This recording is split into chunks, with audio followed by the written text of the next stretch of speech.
Good morning, America. Welcome to the International Times, where our news is international but only shown in select countries. By that, we mean not in the communist ones. Specifically, I mean China. This morning, we would like to start by something different than usual. Today is the 71st anniversary of the beginning of the airlift.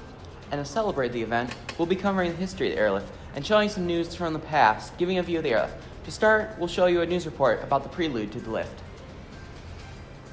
The Allied powers start to send aid in the form of food, fuel, and other supplies. This blockade is proving to be more than we thought.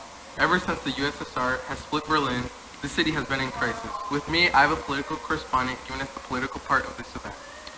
Thank you. First off, Truman made a good decision here. What Stalin and his gang of Reds want is a quick, easy victory by starving us out.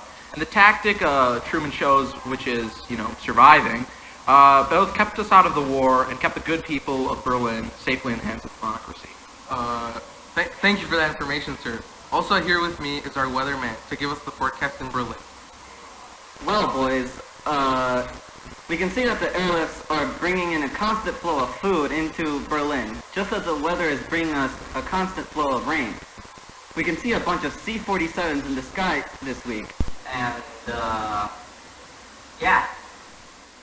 Wow, this airlift must have been quite the mission to bring all these supplies into Berlin. Now, this whole effort is led by the Allied Command, led by Lieutenant General William Tunner. He determined, along with his staff, that the city would need 4,000 tons of food and fuel per day to survive. On the list is 646 tons of flour and wheat, 109 tons of meat and fish, 10 tons of cheese, and that's only some of the items on this list. What a lot of food. Surely in today's age, it would probably be 4 times the amount of tons. And so, to move on to our next segment, we have our own news coverage in the middle of the airlift. So we are several months into the airlift, and the supplies don't look like they'll be stopping. The number of planes we see can't be counted. Again, we have our political correspondent to give us more information. Yes, the planes are certainly coming in full force. Ours, that is. The brave boys in the U.S. Air Force are risking their lives to contain the spread of communism in Berlin. And the British are certainly lacking, only sending a third of our supplies, roughly. However, the French, on the other hand, despite having an equal share of Germany and Berlin, have provided nothing to the beleaguered citizens of Berlin. We should be rethinking our decision to let France have any stake in this world stage. Thank you for that. Now let's move to our weather portion of our show. Well, the C-47 planes have changed to C-54s, and they're coming in large numbers. Well, the French sure ain't flying them. Hey, you had your turn.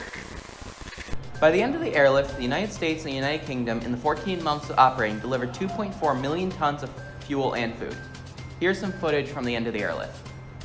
These planes have been coming in and out non-stop for the past 15 months since the blockade, and it's not looking like it's going to stop anytime soon. Here again with me is the political correspondent giving us details about the situation. I don't think so. The Russians are going to have to break soon. The airlift is only getting better and more efficient as time goes on, and the Russians are only making a fool of themselves. Give it a bit longer and we'll have Stalin opening the gates himself. Thank you for that input. Now to our weather. I can't even count the number of planes in the sky right now. I'm positive there are more than 3 planes. What an enormous amount. Well, hopefully this hot situation can cool down, but not too much. This has been the end of the 71st anniversary segment of our newscast. Thank you very much, and I hope you learned something. And thank you for watching the International Times, unless you are in China, Vietnam, North Korea, and Iran. Can you believe my son got detention the other day? What for? Drugs, man. Which ones?